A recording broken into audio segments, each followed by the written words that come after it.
بڑھ جاتی ہے۔ جب ہم شکایات کے بجائے شکر اور صبر کا راستہ اختیار کرتے ہیں نا تو وہ فرشتے بھی ہمارے لیے دعا کرتے ہیں، اور کیا ہوتا ہے رحمت رب تعالیٰ کی جو ہے وہ رحمت الہی جو ہے وہ ہمیں حاصل ہوتی ہے۔ تو حدیث میں بھی ویورز ہے، حدیث پاک میں بھی ہے کہ جب بندہ صبر کرتا ہے اور یہ کہتا ہے کہ انا للہ و انا الیہ راجعون کہتا ہے نا، تو اللہ تعالیٰ جنت کا وعدہ اس سے کرتا ہے کہ میرے بندے نے صبر کر لیا اور فرشتوں نے دعا کی اور اس نے جواب نہیں دیا۔ لہٰذا جب بھی مشکلات آئے نا تو ہم نے بھی اس کا کرنا ہے، گھبرانا نہیں ہے، بلکہ جو ہے وہ اللہ پر پورا بھروسہ رکھنا ہے، کیونکہ اللہ دیکھ رہا ہوتا ہے اور سن رہا ہوتا ہے، اور وہ سب سے بہترین بدلہ لینے والا ہے۔ منتقیم کا لفظ بھی قرآن میں ہے، اللہ تعالیٰ بہترین جو ہے وہ بدلہ لینے والا ہے۔ صبر وہ کنجی ہے جو بند دروازوں کو بھی اللہ کے حکم سے کھول دیتی ہے۔ تو ویورز اگر ہم ان باتوں پہ عمل کریں نا تو یقیناً جو ہے وہ ہمارا رب ہمارے جو ہے وہ کام آئے گا اور ہمارے بگڑے ہوئے کاموں کو سنوارے گا انشاءاللہ و تعالی حکم ربی سے۔ تو کیا کرنا ہے ویورز، اور تحقیقات جو ہے نا وہ بھی یہ بات ثابت کرتی ہیں جناب کہ جو لوگ صبر و تحمل سے کام لیتے ہیں وہ ذہنی دباؤ سے بچ جاتے ہیں، ان کے دل کی دھڑکن نارمل رہتی ہے، نیند بہتر آتی ہے، اور جسمانی بیماریوں سے وہ لوگ جناب محفوظ رہتے ہیں۔ تو یاد رکھیں ویورز، جب بھی مشکل آئے نا تو شکوہ نہ کریں، سجدہ کریں، سجدہ کریں، سجدہ کریں، سجدہ کریں، رب سے مانگیں۔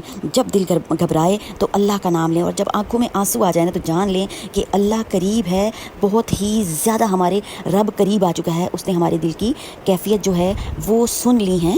اور جناب صبر کریں، کیونکہ صبر کرنے والوں کے لیے جنت کی خوشخبری ہے، دنیا میں بھی بہت ہی زیادہ انعام ہے۔ تو ویورز دعا جو ہے نا جناب بہت ہی پیاری اور بہت ہی خوبصورت اور بہت ہی اچھی سی دعا ہے۔ اس کے کرنے سے کیا ہوگا جناب، اس دعا کے آپ کو پڑھنے سے اس کا آپ نے کیا کرنا ہے جناب، ایک تسبیح پڑھ لیں صبح اور ایک تسبیح شام کو پڑھ لیں۔ اگر بہت ہی زیادہ مصروفیات ہیں تو دین میں کوئی زبردستی بالکل بھی نہیں ہے کہ آپ نے بیٹھ کر جناب وظیفے کرنے ہیں۔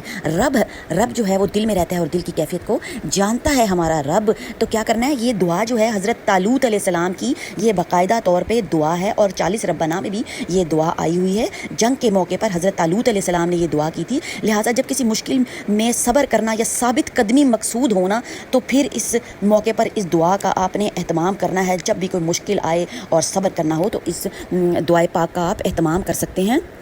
دعا ہے جناب، ربنا افرغ علینا صبرا وثبت اقدامنا وانصرنا علی القوم الکافرین۔ اے ہمارے رب، ہم پر صبر کا فیضان کر اور ہمیں ثابت قدم رکھ، اور کافروں کی قوم کے خلاف ہماری مدد کر۔